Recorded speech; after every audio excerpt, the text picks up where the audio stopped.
Machine learning has solved some genuinely hard credit assignment problems. Give it billions of adjustable parameters and one wrong answer, and backpropagation can calculate, with real precision, how much each individual parameter contributed to the failure.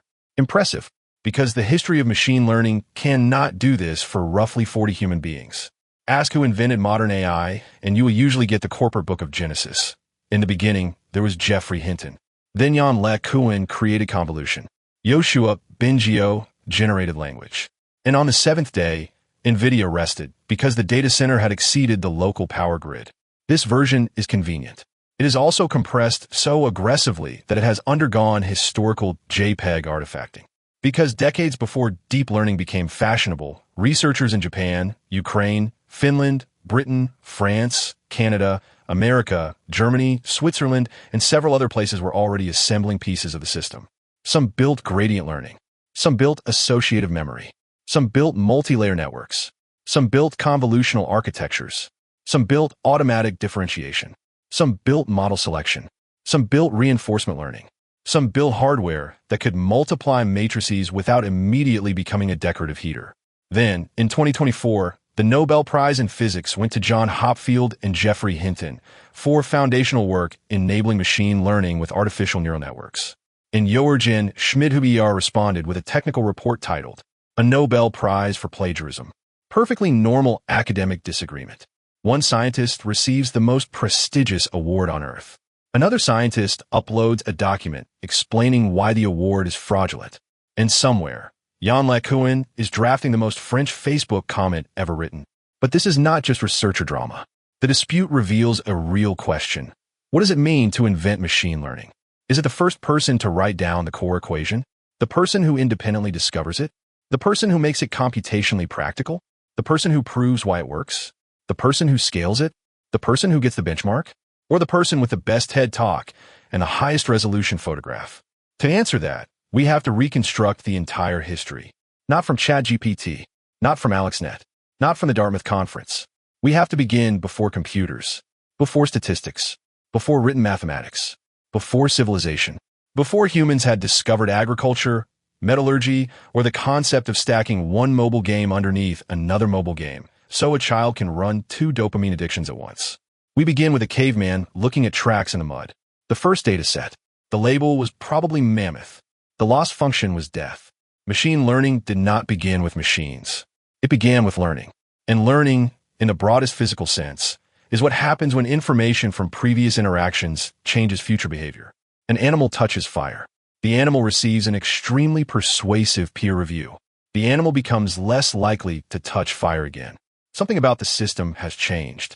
That change might occur in synaptic strengths, hormone levels, internal state, learned association, muscle memory, or cultural knowledge. The general shape is here. S is the organism's current internal state. X is what it observes, or is what happens afterward. And F is the mechanism that updates the organism. That is not yet machine learning, but it contains the basic skeleton. Experience enters, internal state changes, future behavior improves, or becomes extinct. Long before brains existed, evolution performed a slower form of adaptation across populations. Variants better suited to their environment tended to reproduce more successfully. Evolution is not literally gradient descent. There is no cosmic optimizer opening TensorBoard to check whether the trilobite validation loss has plateaued. It is blind differential reproduction. But it establishes something fundamental. A physical system can accumulate information about its environment without a conscious engineer directly designing every solution. Eyes were not manually coded.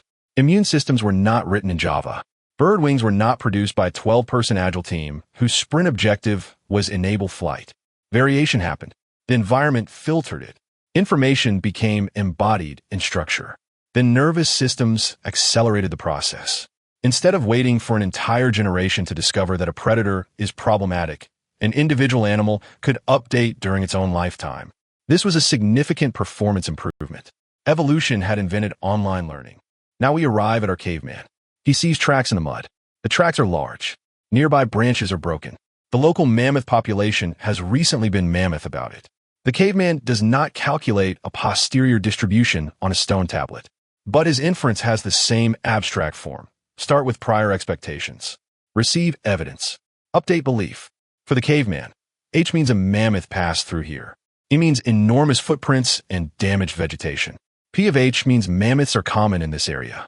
P of E given H means mammoths are, frankly, very good at producing mammoth-shaped footprints. P of H given E means perhaps do not sleep directly beside the footprints. Again, prehistoric humans were not secretly writing Bayesian notation. That would be a deeply strange thing for me to claim. This is a conceptual analogy. Human brains evolved to estimate hidden causes from incomplete evidence. Tracks imply animals. Clouds imply rain. Facial expressions imply mood. A certain Discord status implies your friend is 30 seconds from sending the worst opinion ever constructed by a human mind. Humans also learned collectively. One person's experience could update another person's behavior through imitation, gesture, and eventually language. This matters because biological evolution stores information in genes. Individual learning stores information in nervous systems. Culture stores information across people.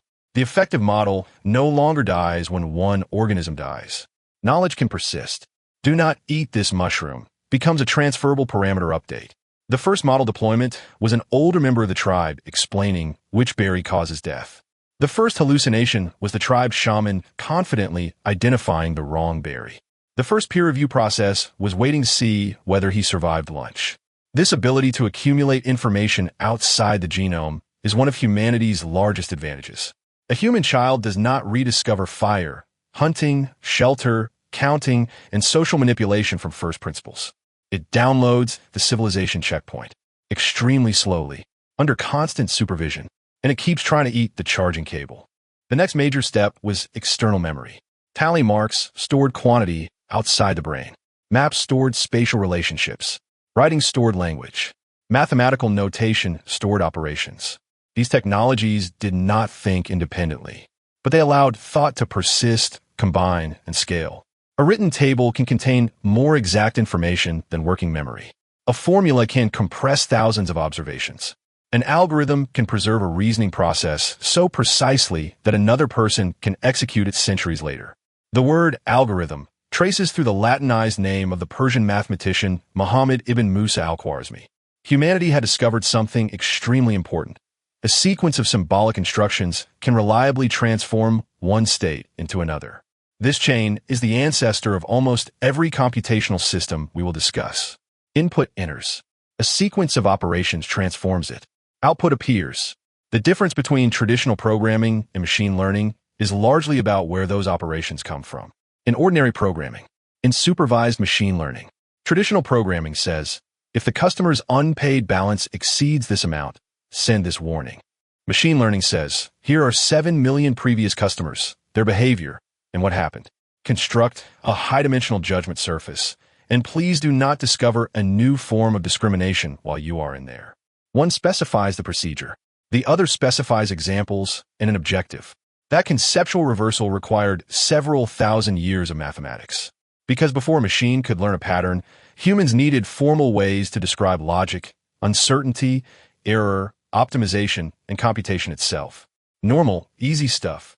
Ancient Greek philosophers formalized deductive logic.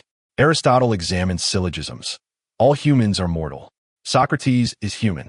Therefore, Socrates should probably not purchase a 30-year extended warranty. Centuries later, mechanical calculators by Pascal and Leibniz showed that arithmetic could be performed by physical mechanisms. Leibniz also developed binary arithmetic, representing quantities using only 0 and 1. This is especially convenient because electrical circuits are good at representing two distinguishable states, low voltage and high voltage. Off and on, 0 and 1, no and yes. Your research proposal has been rejected, and your research proposal has been rejected, but in a different font. In the 19th century, Charles Babbage designed the analytical engine. It was never fully constructed during his lifetime, but the design contained recognizable components of a general-purpose computer: memory, arithmetic operations, control flow, conditional branching, and punch card instructions inspired by the Jacquard loom. Ada Lovelace understood that such a machine might manipulate more than numbers if other things could be represented symbolically. That insight is enormous, because computers do not fundamentally know what numbers, words, images, or music are. They manipulate physical states according to rules. Meaning comes from how we encode and interpret those states. Then George Boole turned logic into algebra. Statements could become variables. Logical relations could become operations. Boole took philosophical reasoning and made it compatible with machinery, which is why every modern processor contains billions of descendants of 19th century logic, and why your phone can perform trillions of operations per second before spinning them, recommending a video titled, "Quantum Mechanics Proves God is Tung Tung Tung Sar." Approximately 12 million articles have now confirmed this. This is the newest research. Peer-reviewed by 3 TikTok slideshows, a podcast microphone, and 1 photo of Albert Einstein looking slightly concerned. Logic is powerful when the premises are certain. Reality is normally not that polite. Measurements contain noise. Causes are hidden. Samples are incomplete. People lie. Sensors fail. And the economy behaves like an enormous stochastic goblin. This created the need for probability and statistics. Thomas Bayes and Pierre-Simon Laplace developed the foundation for updating beliefs with evidence. Now, the hypothesis has become parameters, theta, and the evidence has become a dataset, d. This is already machine learning shaped. We have a model, uncertain parameters, observations, and a mathematical rule for updating what we believe. Modern Bayesian machine learning is this idea after consuming several centuries of notation and enough compute to make Laplace's wig achieve thermal throttling. In the early 19th century, astronomers needed to infer planetary orbits from noisy observations. The measurements did not perfectly agree. So the question became, which mathematical curve is least wrong overall? Adrien-Marie Legendre published the method of least squares in 1805. Carl Friedrich Gauss later developed its probabilistic interpretation and claimed he had used the method earlier. Even the history of regression immediately produced a priority dispute. Machine learning had not been invented, but machine learning discourse was already feature complete. Credit assignment was broken before the field that needed it even existed. The notation, argmin, means, do not give me the minimum error itself. Give me the parameter settings that produce the minimum error. If the model predicts 10 and the correct answer is 12, the residual is 2. Square it and you get 4. If the model predicts 20 and the answer is 12, the residual is -8. Square it and you get 64. Large errors receive disproportionate punishment. The model is therefore encouraged to stop doing something extremely wrong merely because it was correct several other times. A principle currently unavailable to social media. Least squares gives us the shape of supervised learning. 1. Make a prediction. 2. Compare it with reality. 3. Measure the error. 4. Find parameters that reduce the total error. Most modern neural network training is an incomprehensibly larger version of this basic ritual. We took an absurdly large neural network, basically a random function with billions of adjustable numbers. We showed it examples of things that are right and wrong in a high-dimensional space. Then we calculated the error. Then we used physics ball rolling down a mountain stuff to adjust the numbers. And somehow it learned grammar, programming, chemistry, visual composition, and every /IAM 14 anthesist post ever written. This description is technically disrespectful. It is not technically false. Francis Galton and Carl Pearson developed regression and correlation. These methods quantify relationships between variables. Correlation measures linear association. It does not prove causation. If ice cream sales and drownings both increase in summer, ice cream is not necessarily hunting swimmers. A hidden variable, temperature, affects both. This distinction becomes crucial in machine learning. A predictive model may exploit any regularity that lowers its error.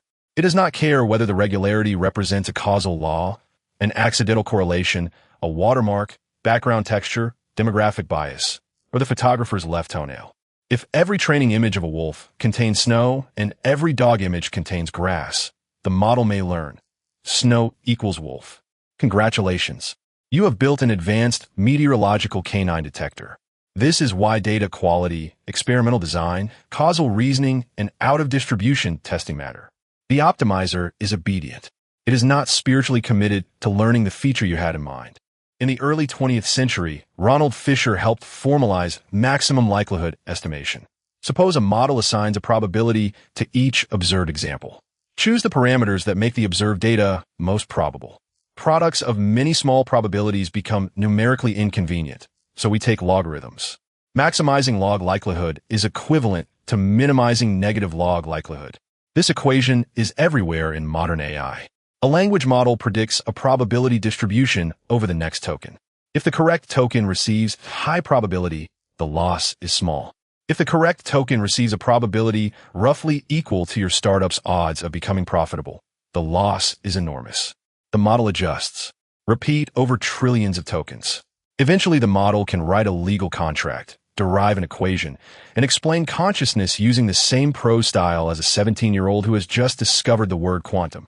Andrei Markov studied systems where the next state depends probabilistically on the present state. This is the Markov property. Not every real process is Markovian. Your current emotional state may depend on something embarrassing you said in 2014. But Markov models provide a manageable approximation.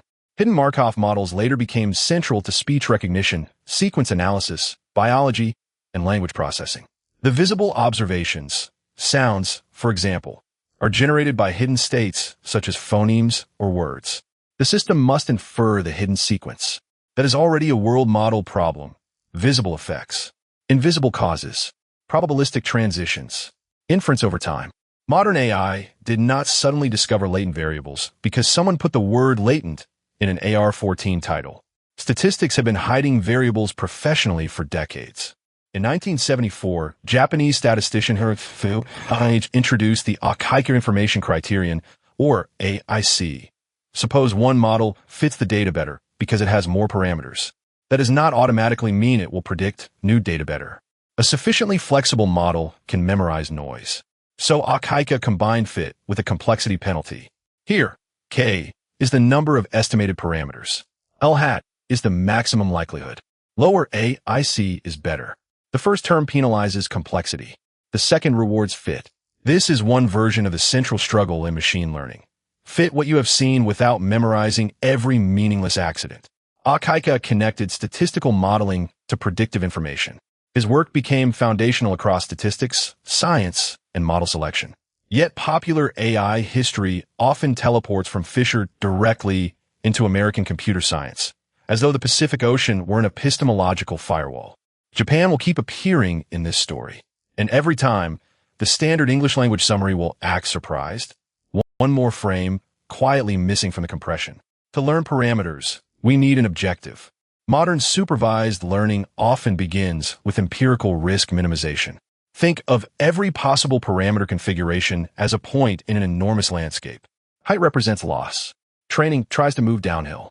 In 2 dimensions, you could draw a ball rolling into a valley. In a modern neural network, the landscape may have billions or trillions of dimensions. Humanity cannot visualize this. So we draw the 2-dimensional ball anyway and call it emotional closure. Gradient descent uses derivatives to find the local direction of steepest increase, then moves the opposite way. The gradient tells us how the loss changes with each parameter. The learning rate, ETA, controls the step size. Too small. The model learns approximately one useful fact before the heat death of the universe. Too large. The model flies across the valley, explodes, returns NaN, and the engineer changes nothing except the random seed.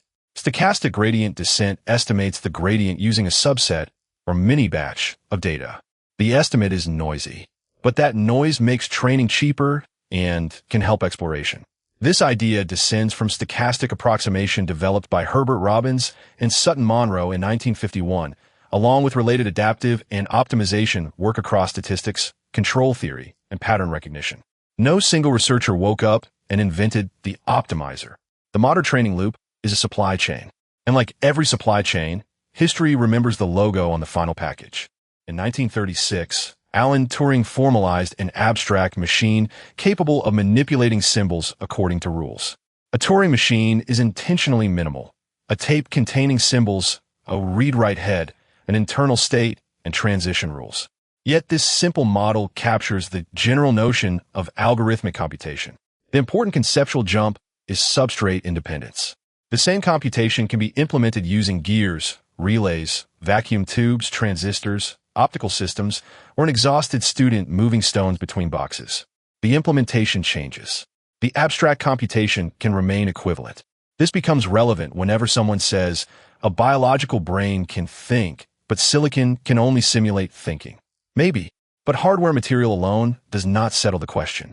A silicon calculator does not merely pretend to add. It performs addition through a different physical implementation. Whether the same argument extends to consciousness is a much harder question. But computation already taught us not to confuse function with material. A bridge made from steel and a bridge made from stone both support weight. One may perform better. One may fail differently. One may develop consciousness and ask for equity. Claude Shannon showed how Boolean logic could be implemented using electrical switching circuits. Then, in 1948, he founded information theory. Information could be measured in bits. Entropy measures uncertainty. If an outcome is certain, learning it provides no new information. If many outcomes are possible, observing one resolves more uncertainty. Information theory became fundamental to communication, compression, statistics, coding, and machine learning. Cross-entropy, the loss used to train many classifiers and language models, measures how well one probability distribution predicts another. If the true answer is cat, and your model assigns cat a probability of 0.99, excellent. If it assigns cat 0.000001 and gives 90% to industrial forklift, the loss becomes educational. Early electronic computers used vacuum tubes. They were enormous, hot, expensive, and unreliable. Basically a modern gaming PC, except the lighting was accidental and touching it could alter your bloodline, which also makes vacuum tubes the original decorative heater. Rooms of them ran hot enough to double as building climate control, decades before anyone needed that joke about GPUs. The transistor, demonstrated at Bell Labs in 1947, replaced bulky vacuum tube switching with a smaller solid-state device. The integrated circuit placed multiple electronic components onto a single piece of material. Then the MOSFET, the metal oxide semiconductor field effect transistor, made dense, scalable digital electronics possible. The details matter because AI is not floating mathematics. Every multiplication is a physical event. Charges move. Capacitances switch. Heat is generated. Memory is accessed. Information travels a finite distance. This is oversimplified, but it is directionally honest. Modern AI is made from physics executing algebra at industrial scale. We took purified sand, engraved tiny switches into it, and made the switches argue about consciousness. Hardware over flesh, until the cooling system fails. Then flesh gets to reboot it. In 1943, Warren McCulloch and Walter Pitts published a mathematical model of neural activity. Their artificial neuron receives binary inputs, weights them, and activates if the total exceeds a threshold. If the weighted evidence exceeds the threshold, output 1. Otherwise, output 0. Networks of these neurons could implement logical functions. This connected three worlds: biology, logic, and computation. The biological neuron is vastly more complicated. It has dendritic structure, temporal dynamics, chemical modulation, plasticity, and interactions with many cell types. The artificial neuron removes approximately everything. It is not a digital replica of a neuron. It is a brutal abstraction, like describing a human as a meat function that converts groceries into opinions. Not false, not sufficient. In 1949, psychologist Donald Hebb proposed that connections between neurons could strengthen when the neurons repeatedly participate in related activity. The famous summary is, cells that fire together wire together. That exact phrase is not Hebb's original wording, but it captures the idea. A simplified Hebbian update is, if both neurons are active, strengthen the connection. This allows networks to store correlations. Hebbian learning later becomes central to associative memory models. And socially, it explains why repeatedly seeing two unrelated concepts together on the internet eventually produces a podcast called The Pyramids Were Built by Quantum Neurons. Repeated co-occurrence has completed the wiring. Reason has left the building. In 1950, Alan Turing published Computing Machinery and Intelligence. The paper introduced what became known as the Turing test. But it also discussed something more relevant to machine learning. Instead of directly programming an adult mind, perhaps construct a child machine and educate it. That is the learning paradigm. Do not manually encode every intelligent behavior. Build a system that acquires abilities through training. The idea is obvious now because several $1 trillion have surrounded it. In 1950, the idea was radical. Computers were viewed primarily as arithmetic machines. Turing was proposing that intelligence might emerge from a trainable computational process. He was also doing this before the computer had enough memory to keep Chrome open. Arthur Samuel developed a checkers program at IBM in the 1950s. It combined search with a learned evaluation function. The program could improve through experience, including self-play.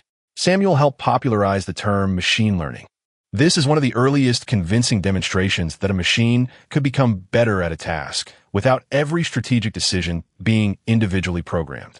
Features might include piece advantage, mobility, or bore position. The program learns weights, telling it how important these features are. This structure remains familiar. Represent a state. Estimate its value. Choose actions that lead toward high-value outcomes. Modern reinforcement learning does this with deeper networks and more compute.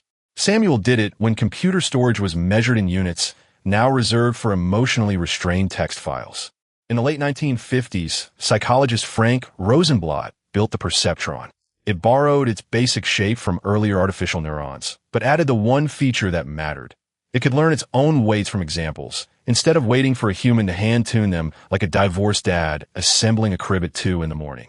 If the prediction is wrong, update the weights. Push a useful feature toward the correct answer, and its influence grows. Point the wrong way, and it shrinks. For linearly separable data, the perceptron convergence theorem guarantees this procedure eventually finds a boundary that works. One perceptron, one straight line. That is the entire toolkit. Then somebody handed it XOR, and the perceptron produced the mathematical equivalent of shrug. Plot the 4 points, and no single straight line separates the ones from the zeros. Stack a second layer, though, and the network builds its own intermediate features first, then combines them, which is the whole reason hidden layers exist. None of that stopped the press from describing a single linear classifier as an electronic infant, days from filing its own taxes. This is the founding pattern of every AI headline since. A researcher demonstrates something narrow and real. A newspaper announces the arrival of consciousness. Reality shows up late, and funding performs its own small gradient descent straight down. At the 1956 Dartmouth workshop, researchers including John McCarthy, Marvin Minsky, Claude Shannon, and Nathaniel Rochester helped establish artificial intelligence as a field in a summer that promised significant progress and delivered several decades of homework. Much early AI emphasized symbols and rules. If intelligence involved reasoning, perhaps intelligence could be built by representing facts explicitly and manipulating them logically. This approach produced theorem provers, planning systems, game-playing programs, Lisp, expert systems, natural language demonstrations, and several enormous claims about how soon human-level intelligence would arrive. Symbolic AI was not foolish. For domains with clear rules and structured knowledge, it was genuinely powerful. You should probably not ask a theorem prover to infer Euclidean geometry from 7 million Reddit comments. Give it axioms instead. The problem was brittleness. Real-world knowledge is vast, uncertain, contextual, ambiguous, and constantly changing, and hand-coding all of it became impossible. An expert system could diagnose known cases within a constrained domain beautifully. Then a user phrased something unexpectedly, and the system achieved spiritual departure. In 1969, Marvin Minsky and Seymour Papert published Perceptrons, a rigorous, technical analysis of the limits of single-layer networks. Popular history compressed it badly into Minsky and Papert proved neural networks cannot work, everyone abandoned them, and then Hinton resurrected the field. That is not history. That is a JPEG of history, saved at minimum quality and re-uploaded every decade since. They showed real limits of a particular architecture. They did not prove multi-layer neural networks were useless. Training multi-layer networks was hard, computers were slow, datasets were small, and funding followed fashion towards symbolic methods. But neural network research did not vanish. It changed area codes. It continued across multiple countries and disciplines, largely off the compressed record. Ukraine was cooking. Finland was cooking. Japan was running an entire restaurant with a full menu, regular customers, and reviews. English language history eventually got around to the restaurant and left it one line on Yelp. Unexpected rediscovery, open 1986. 4 stars. No mention of the previous 20 years of business. In the 1960s and early 1970s, Ukrainian-Soviet researcher Alexei IVAKHNENKO and collaborators developed the group method of data handling, or GMDH, multi-layer polynomial models, built one layer at a time. Each layer generated candidate combinations of earlier features. Weak candidates were cut using performance on held-out data. Strong candidates were promoted into deeper layers. Somewhere a management consultant is taking notes. This is not a modern backpropagation-trained neural network, but it is a genuine multi-layer learning system with learned internal transformations, model selection, train validation separation, increasing representational depth, and automated structural growth. IVAKHNENKO published an 8-layer GMDH system in 1971. Deep learning before the phrase deep learning meant a profile picture with purple circuit lines. Most standard histories start the deep learning story in the 1980s or 2006, which makes IVAKHNENKO a fairly large man for a footnote. Was GMDH a deep neural network? Structurally close. Its units, training procedure, and lineage differ from modern nets. The honest answer isn't to erase it, and it isn't to pretend it was secretly GPT for a fur hat. It was an early, working approach to learning deep, layered representations. That matters, on its own terms, without the costume. Now we arrive in Japan. In 1967, SHUN-ICHI AMARI published a theory of adaptive pattern classifiers, analyzing error-correcting learning procedures and convergence for general pattern classifiers, including gradient-based adjustment and generalizations beyond simple linear discriminates. AMARI later described his group's work as studying analog neurons and how intermediate processing stages could learn by differentiating the effect of small parameter changes. That deserves recognition. It also deserves precision. AMARI's 1967 work is not identical to the fully general, efficient reverse-mode backpropagation used in modern deep networks. It belongs in the ancestry, one contributor among optimization theory, control theory, automatic differentiation, and later neural network applications. History is a graph. It is not a single arrow reading, quote, one man invents all of artificial intelligence, unquote, no matter how good that would look on a coffee mug. AMARI's work matters again for a second reason. In 1972, he published a recurrent associative memory model. The network stored patterns directly in its connections, showed a partial or corrupted version of a pattern, and its own dynamics recovered the original. If two neurons tend to fire together across memories, strengthen the connection between them. The resulting dynamics create attractors. A noisy input drifts toward the nearest stable, stored pattern. Like remembering an entire song after 3 notes. Or remembering every mistake you made in middle school after smelling one specific brand of deodorant, for reasons neuroscience is still working out and your dignity would prefer to keep unpublished. AMARI's 1972 model already contains the basic idea and equations behind what would later be called HOPFIELD-style associative memory. That same year, fellow Japanese researcher Kuro Nakano published the associatron, another working recurrent associative memory system. Neither became globally famous under its author's name. 10 years later, John Hopfield published a highly influential model connecting neural memory to statistical physics, the paper the field now calls the Hopfield network. We will return to exactly what Hopfield added and why it eventually became a Nobel controversy. But the chronological fact is not up for interpretation. Major recurrent associative memory work was published in Japan in 1972. Hopfield's famous paper appeared in 1982. Somewhere in that gap sits a 10-year-shaped object and credit assignment. The entire mechanism, this documentary, keeps praising neural networks for performing flawlessly on their own parameters, still cannot find a name tag. Kunihiko Fukushima worked at NHK's Science and Technology Research Laboratories, NHK being Japan's public broadcaster, which means the path to modern computer vision runs through a television research lab, not a Silicon Valley garage, and not a military supercomputer. Japanese broadcast engineers, staring at the visual cortex, essentially asked, what if the television understood the thing watching the television? Nobody has topped that pitch since. The work grew out of research on biological vision, inspired partly by David Hubel and Torsten Wiesel's discoveries about visual cortical cells. Some neurons respond to simple local features like oriented edges, and later stages combine simpler features into more complex ones. Fukushima built a hierarchical architecture on that principle. In 1979 in Japanese, and in a widely cited 1980 English paper, he introduced the neocognitron alternating S cells, which detect local features, and C cells, which pool them for tolerance to shifts. That is the central architectural idea of convolutional neural networks. Local receptive fields, hierarchical feature extraction, repeated feature detectors, spatial tolerance through pooling. The same detector gets applied across every position.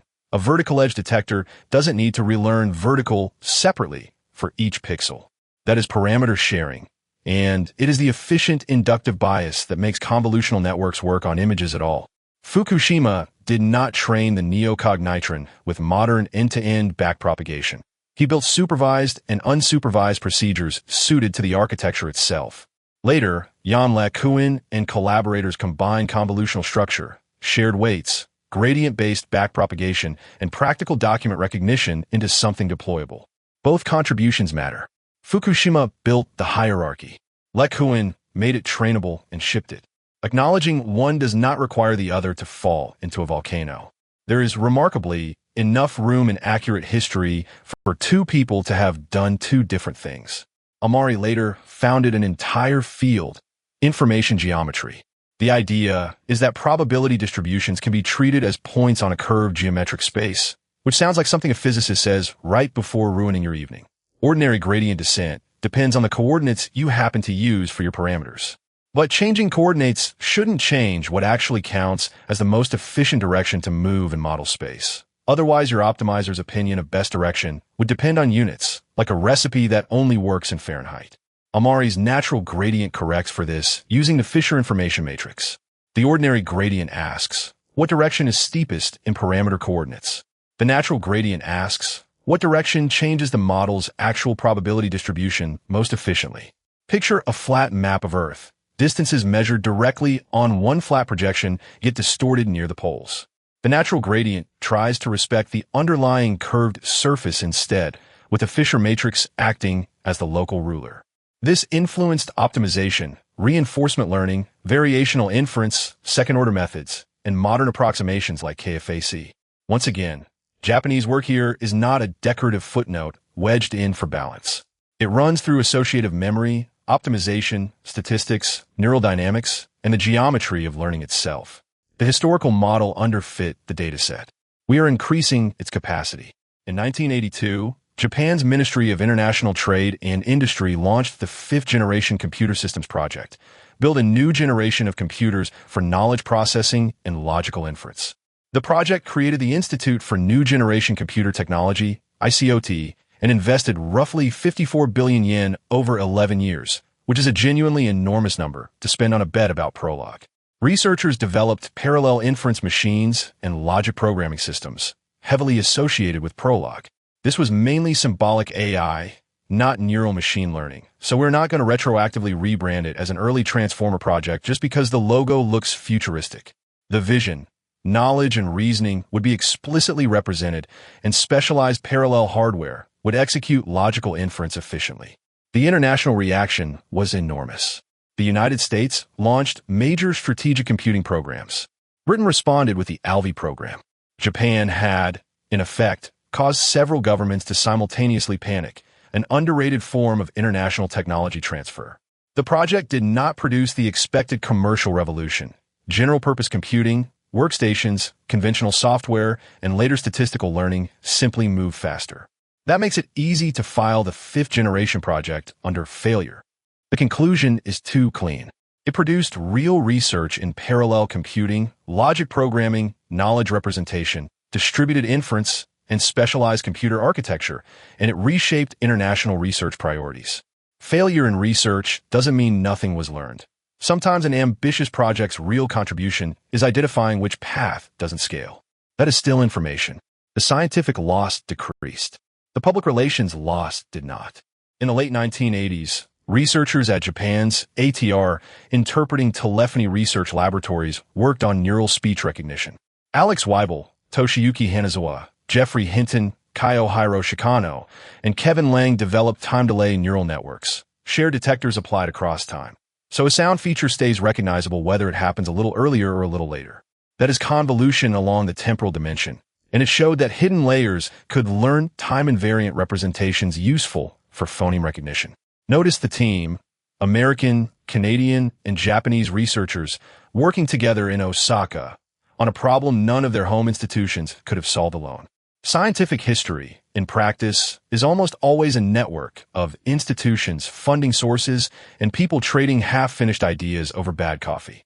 Marketing, later, compresses that entire network into one headshot, a turtleneck, and a keynote. In 1982, John Hopfield published Neural Networks and Physical Systems with Emergent Collective Computational Abilities, connecting recurrent neural networks to statistical physics, especially spin systems. A binary network has neuron states, typically represented as -1 or +1. With symmetric weights, you can assign the whole network a single energy value.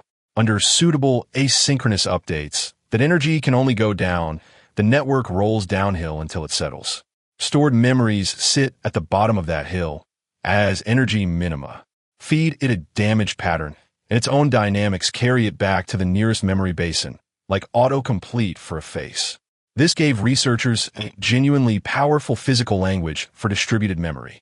Hopfield contributed an influential energy-based formulation, real convergence analysis, a physical interpretation, and a presentation that connected physics, neuroscience, and computer science into one conversation. That's not nothing. But as we've established, AMARI and Nakano published recurrent associative memory systems in Japan a decade earlier.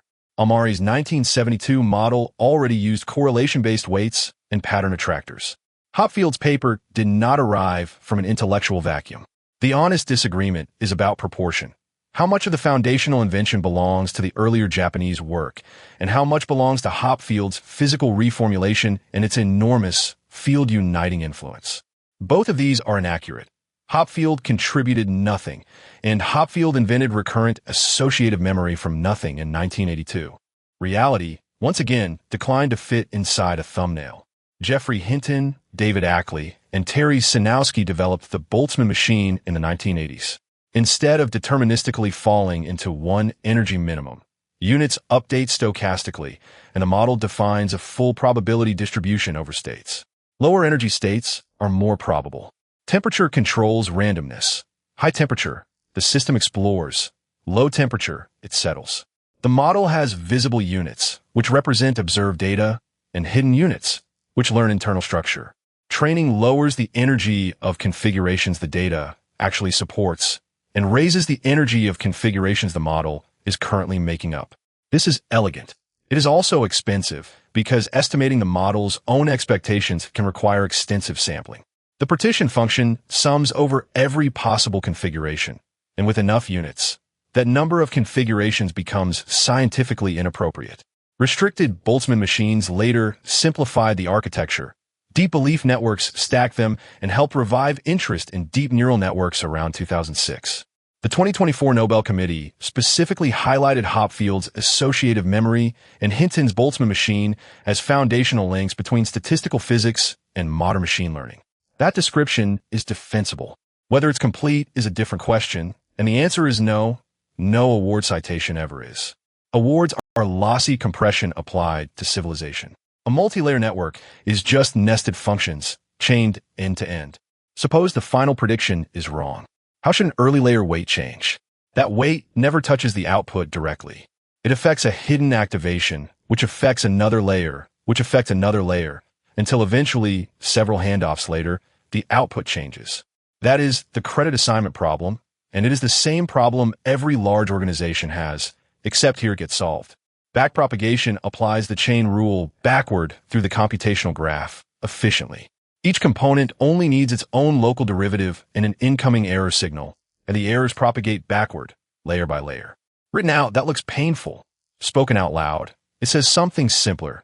Take the blame assigned to the next layer, distribute it backward according to connection strength, adjust for how sensitive the current neuron actually was, then repeat. Backpropagation is, structurally, an extremely efficient blame distribution algorithm. Every corporate organization has attempted something like it, usually in a meeting called lessons learned. Only neural networks have actually made it converge. So who invented it? The chain rule dates to 17th century calculus. Methods for propagating sensitivities backward appeared in control theory during the 20th century. In 1970, Finnish mathematician Seppo Linnaeus described reverse mode automatic differentiation for computer programs built from differentiable operations, the general computational method underneath modern backpropagation. Linnaeus was studying accumulated rounding errors. He was not branding a neural network revolution. He built a general derivative engine and moved on with his life. In 1974, Paul Werbos described applying backward differentiation to train neural networks in his doctoral thesis. It went largely unnoticed. In the early 1980s, multiple researchers independently explored similar methods. Then, in 1986, David Rumelhart, Jeffrey Hinton, and Ronald Williams published influential demonstrations showing backpropagation could learn useful internal representations. Their paper did not invent the chain rule, did not produce the first reverse mode differentiation, and did not contain the first proposal to use backward gradients for neural learning. But it made the method visible, convincing, and impossible to ignore for a broad community. This is the recurring structure of scientific credit: mathematical precursor, general method, early application, independent rediscovery, clear demonstration, scaling, and finally, a historical summary claiming that Step 5 invented Steps 1 through 4. The Rumelhart-Hinton-Williams paper deserves its importance. Importance and absolute priority are simply different variables. Unfortunately, academic history, like most models, trains on a single target label. During the 1980s, 1990s, and early 2000s, most successful machine learning was not deep learning. The field built an enormous toolkit: nearest neighbor methods, decision trees, Bayesian networks, hidden Markov models, support vector machines, kernel methods, Gaussian processes, expectation maximization, bagging, boosting, random forests, graphical models, and probabilistic inference, a toolbox roughly the size of a small hardware store and about as glamorous. This era matters because modern retellings sometimes compress it down to neural networks were small, then neural networks became large, the end. In reality, statistical machine learning developed the fundamental ideas about generalization, uncertainty, model capacity, regularization, causal structure, latent variables, validation, and the relationship between data and prediction. Deep learning didn't invent this intellectual infrastructure. It moved in and inherited it like a very large, very expensive house guest. The k-nearest neighbor's algorithm barely appears to learn anything during training, because it doesn't. It just stores the examples. When new input shows up, find the most similar ones already on file and let them vote. This works surprisingly well. It also gets expensive with large data sets, struggles in high-dimensional spaces, and depends entirely on how you define similar. In high dimensions, everything starts to feel equally far away from everything else, a mathematical phenomenon also experienced by adults attempting to maintain friendships after age 30. Decision trees repeatedly split the input space. Is age greater than 30? Is income below this amount? Did the user type free Robux into the search bar? Each split tries to create pure groups. A single tree is interpretable but unstable. Small changes in data can produce a completely different structure. Bagging trains many models on resampled datasets and averages them. Random forests add randomness to which features get considered at each split. Boosting trains weak models sequentially, each one emphasizing the mistakes of the last. One weak learner might be barely better than a coin flip. A coordinated ensemble of them can become genuinely powerful. The machine learning version of asking 100 mediocre people a question and using statistics to stop the loudest one from becoming CEO. Support vector machines dominated many applications through the 1990s and early 2000s.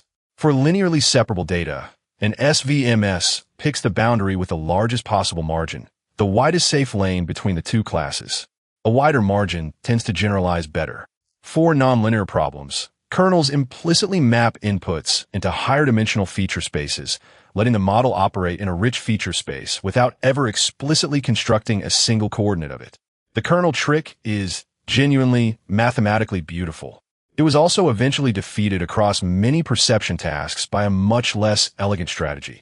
What if the model just learned the features itself and we bought 17,000 GPUs? Elegant theory walked into a room and met a procurement department. The procurement department won. A model can fail two ways. Too simple, and it can't represent the pattern. That's underfitting. Or it memorizes the training data outright. That's overfitting. High bias means the model can't see the pattern. High variance means it overreacts to noise in the specific sample it happened to see. Modern deep networks complicated this picture because massively overparameterized models can still generalize extremely well under the right optimization, data, and architecture. A network can have more than enough parameters to simply memorize the entire dataset. and gradient-based training still find solutions that generalize anyway. That's one reason deep learning remains scientifically interesting. The model is legally overqualified to cheat. Under many conditions, it learns useful structure instead. Under other conditions, it memorizes your phone number. Research continues, largely because nobody has fully explained why the first thing keeps happening more than the second. Supervised learning provides correct answers. Reinforcement learning provides consequences. An agent observes a state, chooses an action, receives a reward, and enters a new state. The goal is not necessarily immediate reward. An action can be painful now, but valuable later. Studying is negative reward followed by delayed, optional employability. Eating 17 donuts is immediate reward followed by the discovery of temporal credit assignment. Reinforcement learning solves this by assigning precise numerical blame to every action in the sequence that led to the donuts. Human history has never attempted this for its own protection. Richard Bellman developed dynamic programming and the principle of optimality. The value of a state depends on immediate reward plus the value of future states. The discount factor gamma determines how much future reward matters. Gamma near 0 creates an organism with no long-term planning. Gamma near 1 creates an organism capable of sacrificing the present for the future. Gamma exactly 0 creates most recommendation algorithms. Temporal difference learning updates predictions using other learned predictions. This difference is a prediction error. Was the outcome better or worse than expected? Use that surprise to update. Christopher Watkins developed Q-learning. Q-learning can learn an optimal policy without directly modeling the environment's transition rules. Later, deep Q networks replaced the lookup table with a neural network because eventually every technology in this documentary asks a neural network to do a spreadsheet's job. AlphaGo combined deep neural networks, reinforcement learning, and tree search to defeat Lee Sedol in 2016. AlphaZero learned through self-play with fewer human examples. The agent becomes its own curriculum. Its opponent is itself. Its teacher is itself. Its training environment is itself. Finally, a scientifically productive version of arguing with yourself in the shower and winning. Images are spatial. Language, speech, music, control, and behavior unfold through time. Recurrent neural networks feed hidden state forward from one time step to the next. The hidden state becomes a compressed memory of the past. Training recurrent networks requires backpropagating errors through time. But repeated multiplication by derivatives causes gradients to shrink or explode. If gradients vanish, early events receive almost no credit. The model experiences the sequence learning equivalent of forgetting why it entered the kitchen. Backpropagation through time is, mechanically, an attempt to distribute credit fairly across every moment that contributed to an outcome. It usually fails quietly. When humans attempt the same distribution, it fails loudly and with lawyers. In 1997, Sepp Hochreiter and Joergen Schmidhuber introduced long short-term memory, LSTM. LSTM uses gates to control information flow through a persistent cell state. The forget gate chooses what to retain. The input gate chooses what to write. An output gate controls what becomes visible. 3 gates, 1 cell state, 0 therapists. This architecture gives gradients a more stable route across long sequences. LSTM became central to speech recognition, handwriting recognition, translation, language modeling, and sequence prediction. For years, much of practical language AI ran through LSTMs. Schmidhuber's laboratory also produced major work on GPU-accelerated convolutional networks with researchers including Dan Sirison, Uli Meyer, and Jonathan Massey. These systems won visual recognition competitions before AlexNet's famous ImageNet result. Schmidhuber, therefore, has legitimate major contributions to deep learning. This does not automatically validate every priority claim he makes, but reducing him to angry person in comments section is also historical malpractice. He built important things. He also maintains detailed records explaining why he believes other people receive credit for ideas developed earlier by him or others. He approaches citation history like Batman approaches Gotham, except the criminals are bibliography sections. During the late 1980s and 1990s, Jan LeCun and collaborators developed convolutional neural networks trained with backpropagation. Linux systems recognized handwritten digits and bank checks. This was not only a theoretical architecture. It was deployed. LeCun's contribution was the practical integration of convolution, shared weights, subsampling, backpropagation, gradient-based training, and real document recognition pipelines. Fukushima's neocognitron supplied the central hierarchical visual architecture. LeCun's systems demonstrated powerful supervised end-to-end learning for real tasks. The development line is not Fukushima or LeCun. It is Fukushima, LeCun, their collaborators, biological vision researchers, backpropagation researchers, hardware engineers, and several decades of accumulated work. History is allowed to contain conjunctions. Neural networks had useful ideas, but they remained difficult to train and scale. Three major ingredients were still limited: compute, data, and reliable optimization. The internet began generating enormous datasets. Digital cameras produced labeled images. Speech and text became machine-readable. Processors became faster. Then GPUs entered. A graphics processor performs many similar numerical operations in parallel. Rendering images requires enormous amounts of vector and matrix computation. Neural networks also require enormous amounts of vector and matrix computation. The gaming industry accidentally constructed an artificial intelligence organ. Millions of people purchased GPUs to render increasingly realistic explosions. Researchers used the same hardware to calculate gradients. Civilization advanced through a shared need for better shadows. A GPU rendering an explosion and a GPU computing a gradient perform the identical operation. Multiply matrices until the room gets warm. The industry would spend the next decade marketing this as a feature. Fei-Fei Li and collaborators created ImageNet, a massive labeled image dataset organized using WordNet categories. The ImageNet Large-Scale Visual Recognition Challenge provided a common benchmark. In 2012, Alex Krashevsky, Ilya Sutskever, and Jeffrey Hinton trained AlexNet. It used convolutional layers, rectified linear units, dropout, data augmentation, and GPUs. Its ImageNet top 5 error was roughly 15%, compared with about 26% for the runner-up. That was not a small improvement.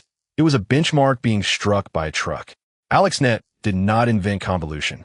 It did not invent backpropagation. It did not invent GPUs. It did not invent large labeled datasets. It combined these ingredients at the right moment and demonstrated overwhelming performance. This is systems innovation. And systems innovation is real innovation. An idea that exists separately across 20 papers is not identical to a working system that changes an industry. But the working system does not retroactively invent its ingredients. Both statements can coexist without anybody uploading a 40-page PDF titled, "A Benchmark for Theft." Although statistically, somebody will. After AlexNet, deep learning moved rapidly. ReLU activations helped gradients flow. Dropout regularized networks by randomly disabling units during training. Batch normalization stabilized activation distributions. Residual networks introduced skip connections. Instead of learning an entirely new representation, each block learns a correction, the architectural equivalent of not rewriting the whole email, just fixing the typo. The skip connection creates a direct path for information and gradients. Networks grew from a handful of layers to dozens, hundreds, and beyond. Optimizers, such as Atom, adapted learning rates for individual parameters. Large-scale distributed training spread computations across many accelerators. The field discovered that when architecture, data, optimization, and hardware align, neural networks scale disturbingly well. The algorithmic recipe was becoming 1. Take a flexible, differentiable function. 2. Give it enormous data. 3. Define an objective. 4. Apply gradient descent. 5. Continue until the electricity provider starts asking philosophical questions. In 2015, Japanese company Preferred Networks open source SHUN-ICHI. SHUN-ICHI pioneered the define-by-run approach to deep learning frameworks. Earlier frameworks often built a static computation graph before execution. SHUN-ICHI constructed the graph dynamically as operations ran. This made variable and conditional model structures much more natural to express. PyTorch later popularized a similar dynamic style globally. SHUN-ICHI was eventually moved into maintenance as Preferred Networks joined the PyTorch ecosystem. But its influence remains.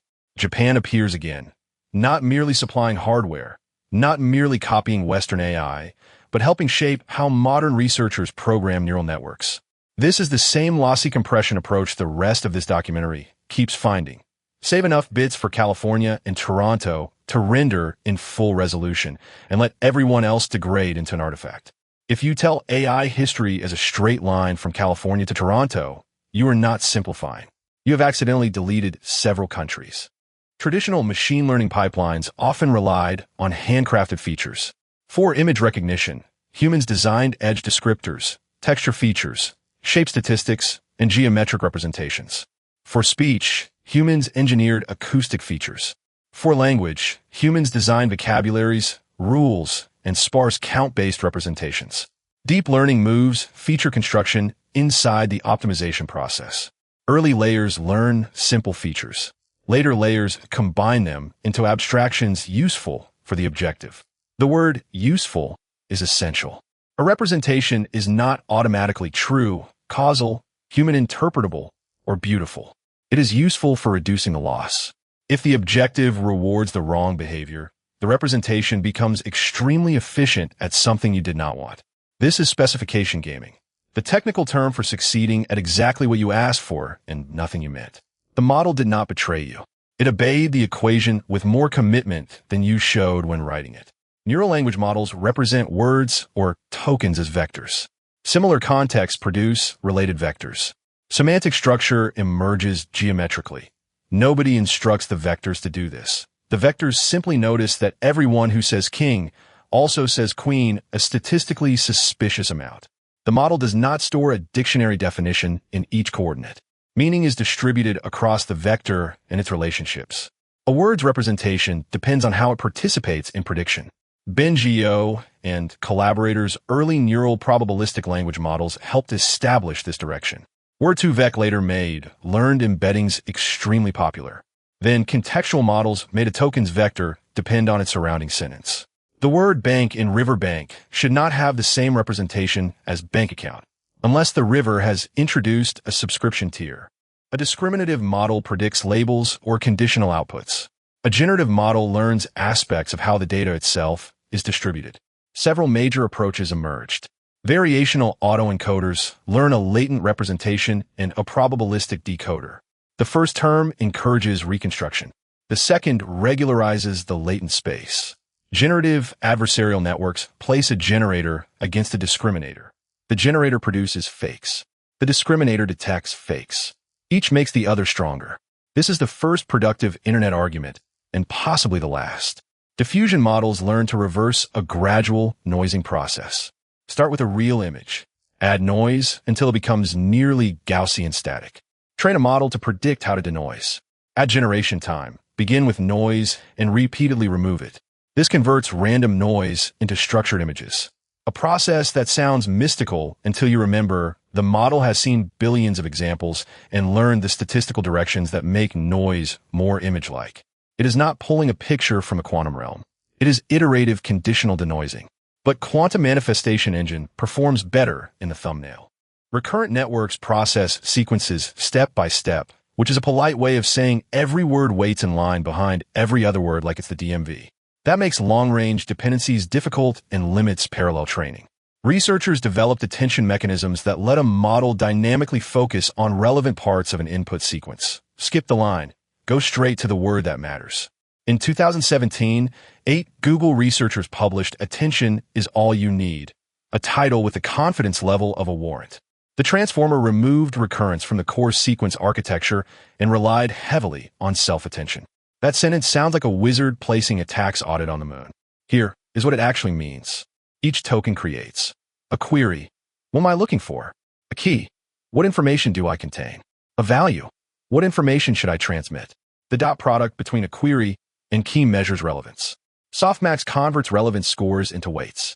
The output is a weighted mixture of values. Self-attention lets every token directly interact with every other token in the context. A word at the beginning can influence a word near the end without information traversing every intermediate recurrent step. The linguistic equivalent of skipping the group chat and texting the one person who actually knows the answer. The architecture is highly parallelizable during training. That made it ideal for modern accelerator hardware and, not coincidentally, for GPU sales figures. The transformer was not created from nothing. It drew from attention mechanisms, sequence-to-sequence learning, embeddings, residual connections, normalization, feed-forward networks, automatic differentiation, optimization, and decades of representation learning. A full scaffold quietly doing load-bearing work under one very famous title. Schmidhuber also argues that earlier fast-weight systems from his laboratory anticipated aspects of modern attention and linear transformers. There are meaningful conceptual connections. Whether those systems should receive direct invention credit for the 2017 transformer is debated and will remain debated specifically in the comments section of this documentary. Again, precursor, equivalent mechanism, practical architecture, and field-defining implementation are related. They are not automatically identical. An autoregressive language model factors the probability of text into next token predictions. That is the entire pitch. It sounds unreasonably modest for something about to write your company's all-hands memo. Training is simple to describe. Show the model a text prefix. Ask it to predict the next token. Calculate cross-entropy loss. Update every parameter. Repeat. Repeat again. Repeat until the compute budget, or a hardware vendor, becomes visibly nervous. The data may include books, articles, code, discussions, documentation, scientific papers, and approximately 12 million posts proving that quantum mechanics means God is tung sar. This is unfortunately the newest research. The model learns from all of it, indiscriminately, like an extremely well-funded intern with no editor, which explains both its extraordinary abilities and its occasional decision to cite a journal that exists exclusively in another dimension. Next token prediction sounds shallow. But predicting language across enormous and diverse datasets pressures the model to learn many hidden regularities. Syntax, semantics, factual association, styles, code structure, social patterns, world knowledge, and partial internal models of processes described in text. To predict the next token in a chess game, understand chess. To predict code, represent program structure. To predict the next step of a proof, capture mathematical relationships. The model does not necessarily learn these in the same form humans do. Nobody has found hippocampus in there. We checked, but the objective rewards internal structures that support prediction. Compression and prediction are closely connected. A system that models regularities can encode data more efficiently. Intelligence may partially involve finding compact structure in experience. Or, to state that in the required r/IAM14 and PhysisDeep format. Perhaps the universe is the dataset. Consciousness is the optimizer, and the loss was inside us all along. 3 million likes. No methodology section. No peer review.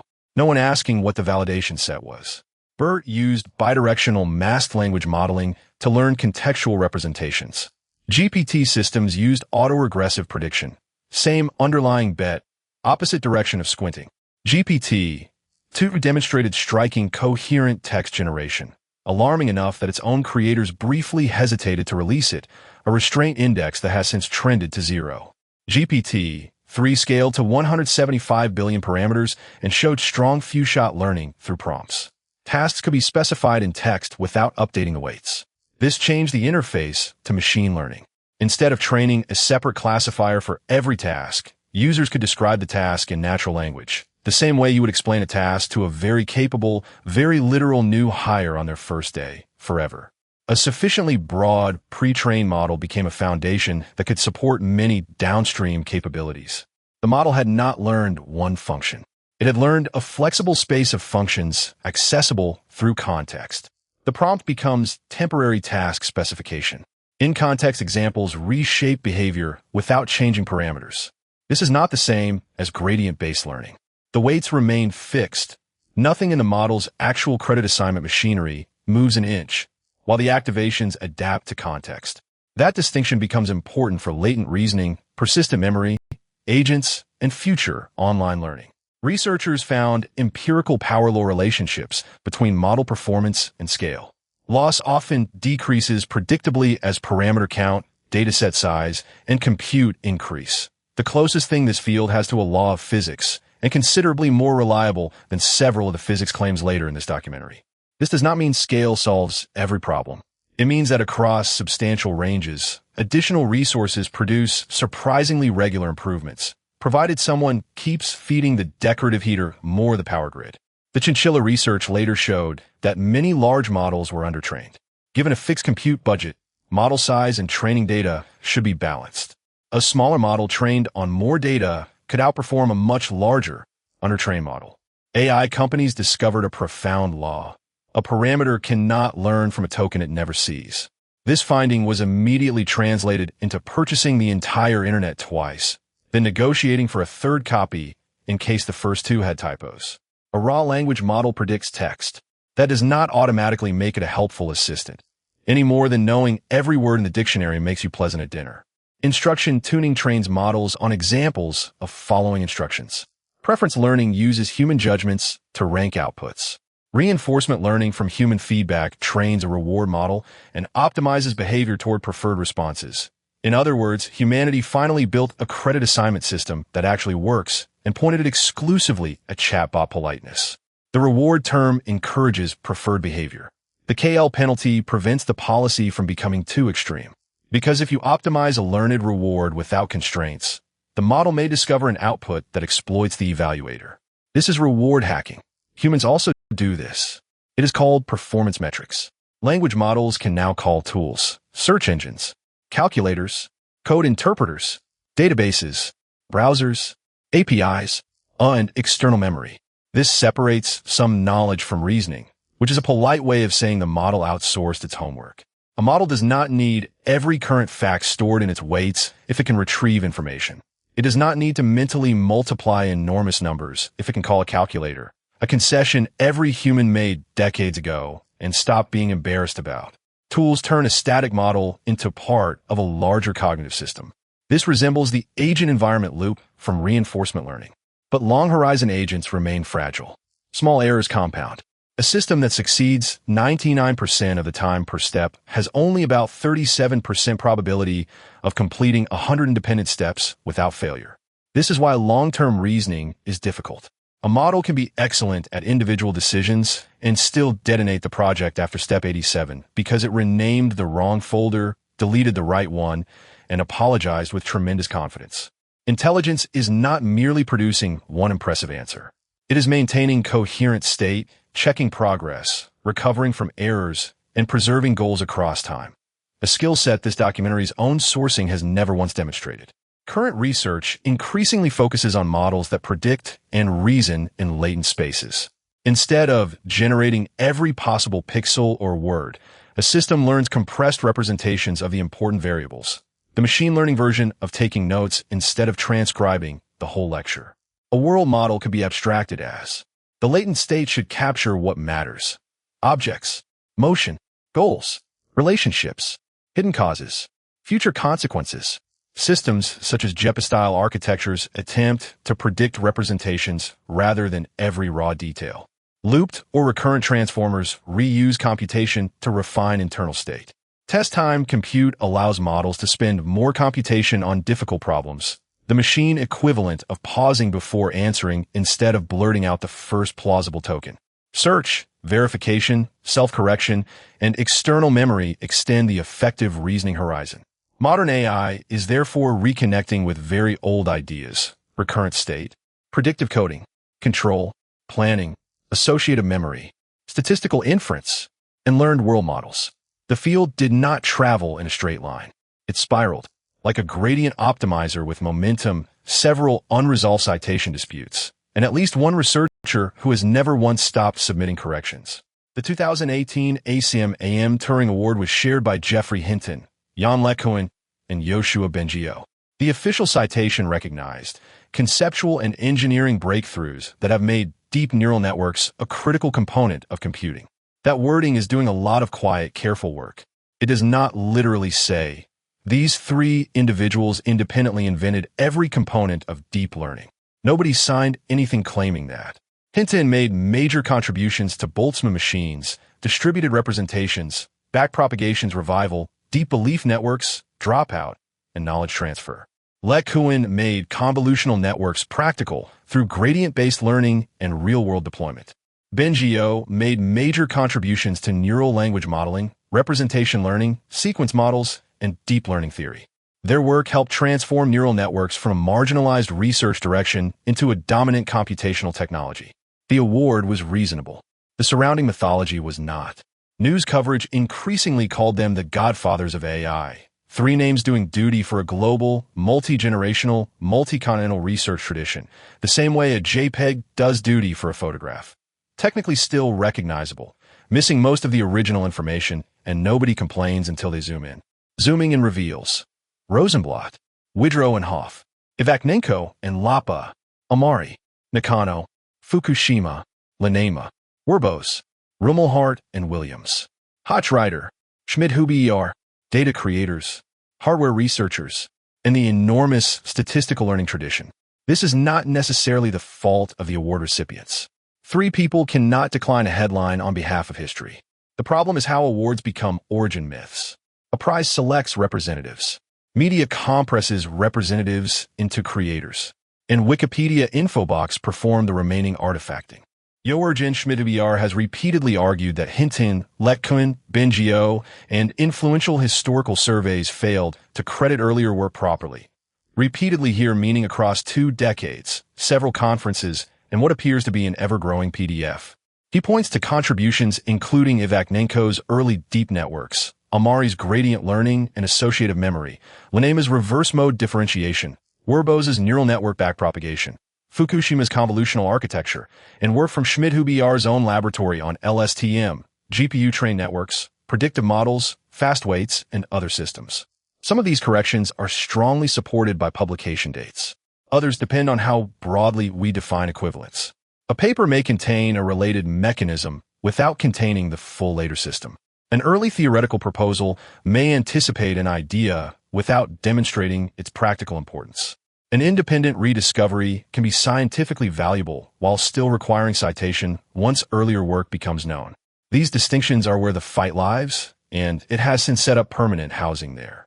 Letkuen has responded harshly, arguing that Schmidt-Huber repeatedly claims more credit than his work warrants. Schmidt-Huber replies with increasingly detailed timelines. The academic exchange has therefore reached the mature scientific format. You ignore history. No, you claim everything. Here are 47 references. You are still annoying. Nature is healing. History, notably, is not. In 2024, John Hopfield and Geoffrey Hinton received the Nobel Prize in Physics. The official citation was for foundational discoveries and inventions that enable machine learning with artificial neural networks. Hopfield was recognized for associative memory.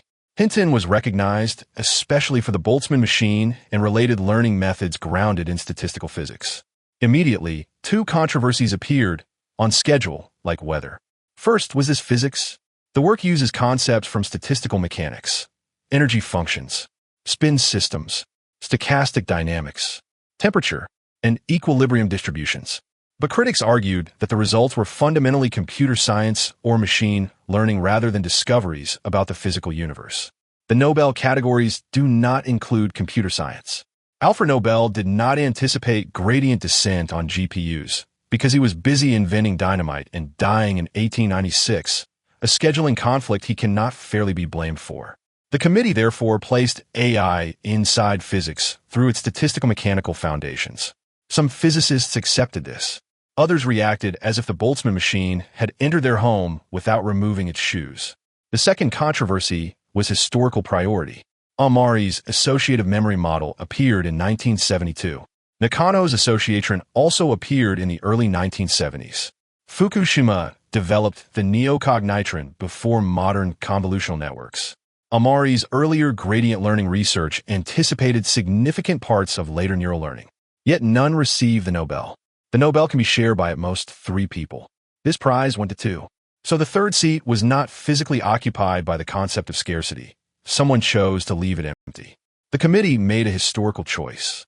AMARI responded with unusual restraint, which after the previous chapter reads almost like plot armor. He congratulated the winners while emphasizing that the origins of neural network research were in Japan as well. That phrase matters. As well. Not instead. Not actually. AMARI did not claim Japan independently invented every part of AI. He explicitly acknowledged predecessors, such as Rosenblatt. His position was that Japanese researchers formed another foundational branch that later histories insufficiently recognized. AMARI said a model identical in its core associative memory mechanism had appeared in his 1972 work. He also noted that HOPFIELD cited some of his later, less directly relevant work, but not the 1972 associative memory paper. This could reflect missed literature, disciplinary separation, citation error, or other factors. The publication record establishes priority. It does not establish HOPFIELD's private intention. That distinction is extremely important before we transform historical analysis into a YouTube defamation speedrun. Schmid-Huber went much further. In December 2024, later updating the report in 2025, the first version apparently still had room for more footnotes. He published a Nobel Prize for plagiarism. He accused HOPFIELD and Hinton of republishing methods developed earlier by researchers, including AMARI and IVAKHNENKO, without sufficient credit. These are Schmid-Huber's allegations. They are not an official finding of plagiarism, a distinction the internet reliably discards within one retweet. The report contains real historical evidence that deserves examination.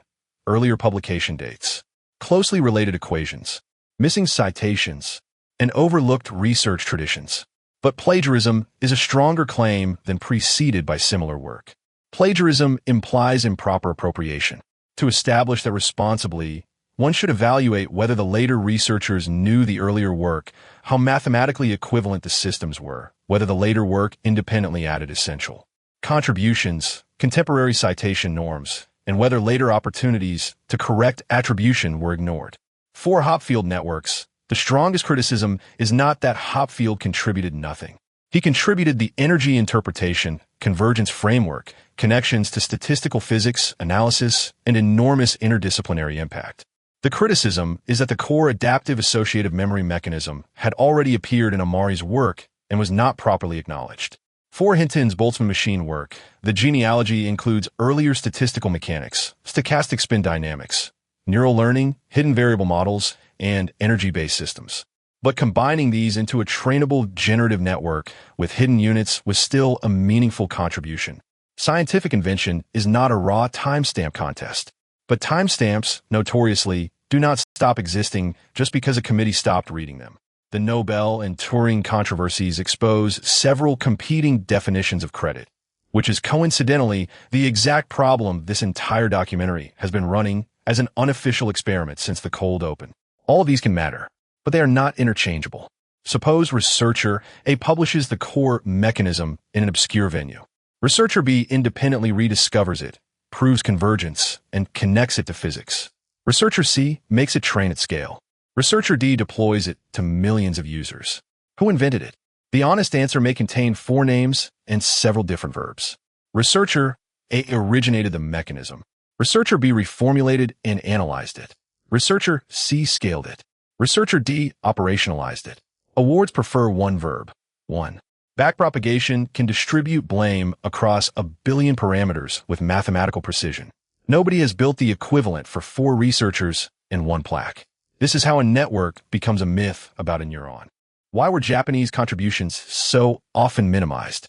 There is no single cause, which is inconvenient, because a single cause fits so much more cleanly onto a t-shirt. Some papers were published in Japanese before English versions appeared. Some researchers framed their own work as mathematical neuroscience or biological modeling rather than artificial intelligence, which is a little like inventing the airplane and filing the patent under ornithology. Different research communities read different journals. Citation networks favored already central institutions. Western media focused on researchers near the later commercial boom, and historical narratives became self-reinforcing. A highly cited paper is read more. Because it is read more, it is cited more. Because it is cited more, historians treat it as the origin. The origin paper becomes less visible. It is preferential attachment applied to scientific memory. The field's history is trained on its own outputs, history running a small, unsupervised model on itself, discovering that the same handful of names keep clustering together and mistaking that cluster for the truth. Any initial imbalance becomes amplified. Researchers such as AMARI and FUKUSHIMA were not completely unknown. Experts recognized them. FUKUSHIMA received major awards. AMARI became globally respected for information geometry and received the 2025 Kyoto Prize. But public narratives still understate how early and central their work was. The issue is not. Japan secretly invented all AI and the West stole it. That would be a new oversimplification wearing a different flag. Same t-shirt, different country, iron on. The accurate point is, Japan was one of the major early centers of neural network theory, biological vision modeling, associative memory, statistical model selection, and later computational frameworks. Any history that excludes this is not merely incomplete. It is the historical JPEG doing what historical JPGs do. One more compression pass, one more block of the picture sacrificed for file size. And the block that keeps getting sacrificed is Japan. Modern AI was not invented in one moment. It is a stack.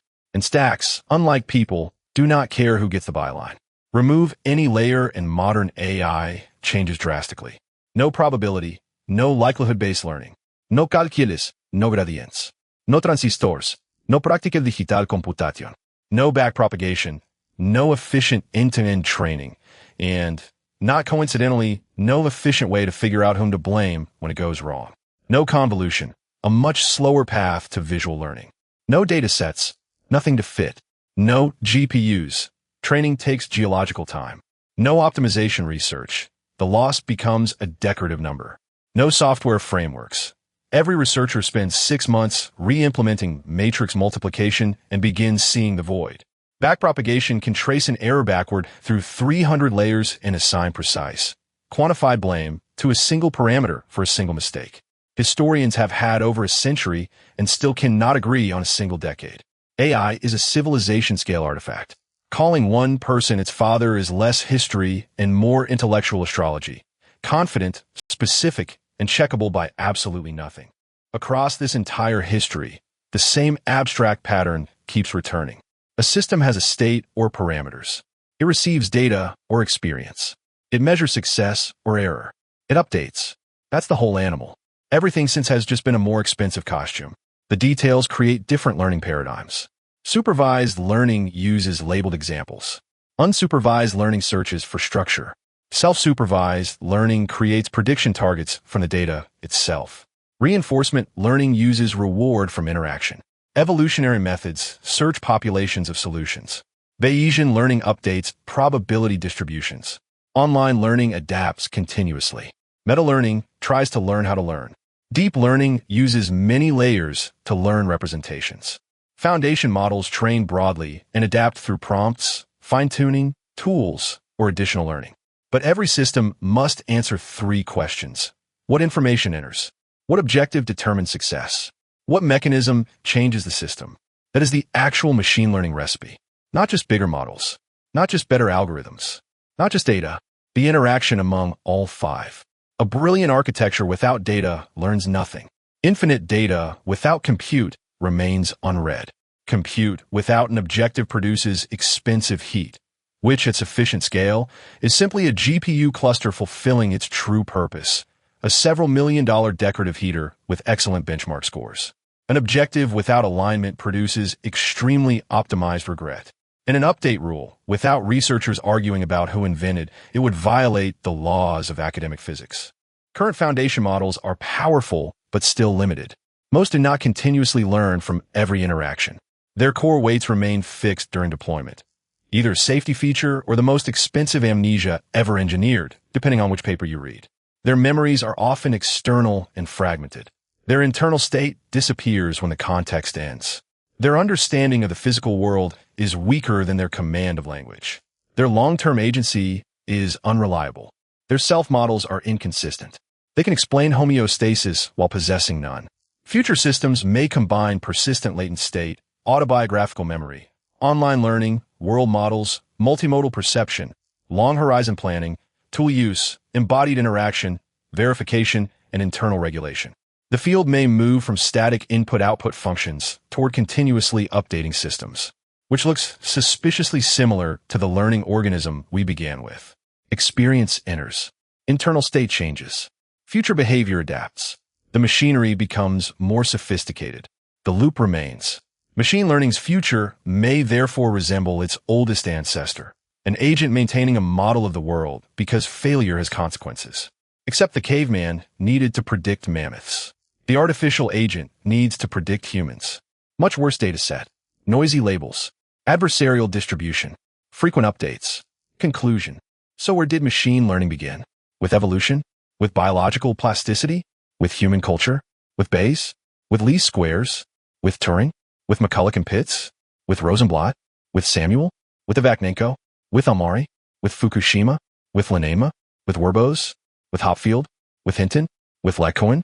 With Bengio? With Schmidhuber? With the Transformer? The question assumes history has one beginning. It does not. Machine learning emerged whenever people discovered another way for a physical system to improve from information. Statistics learned parameters from observations. Control theory learned actions from error. Neural networks learned representations from examples. Reinforcement learning learned behavior from consequences. Deep learning learned features and decisions together. Foundation models learned broad structure from enormous datasets. Agents are beginning to connect those models back to environments, tools, memory, and time. The technology is new. The pattern is ancient. A caveman sees tracks. He predicts an animal. He acts. Reality returned to loss. His model updates. 400,000 years later, we engraved billions of switches into silicon and taught them the same basic ritual. Predict. Compare. Update. Repeat. Then we connected the system to the entire internet, gave it enough compute to power a small village, or at full load, heat one, trained it on human civilization and our /IAM14 anthesis deep, and became surprised when it started sounding like us. Modern AI is not the creation of one genius. It is accumulated human cognition externalized into mathematics, machines, datasets, and institutions. Its history is distributed. Its memory is associative. Its credit assignment is unstable. And its next step will be built by people whose names may eventually be compressed into somebody else's origin story. So remember the real lesson. When a technology appears to arrive overnight, you're looking at the final layer. Underneath it are centuries of mathematics, decades of failed experiments, forgotten papers, international collaboration, hardware breakthroughs, institutional fashion, and several researchers typing extremely long documents explaining that they did it first. The first dataset was tracks in mud. The first label was mammoth. The first loss function was death. And the training run is still going. After reviewing the evidence, the true inventor of artificial intelligence has been identified. It was linear algebra. Linear algebra has declined the award because it does not possess a physical body. The award has therefore gone to Geoffrey Hinton. Joergen Schmidhuber has uploaded a response.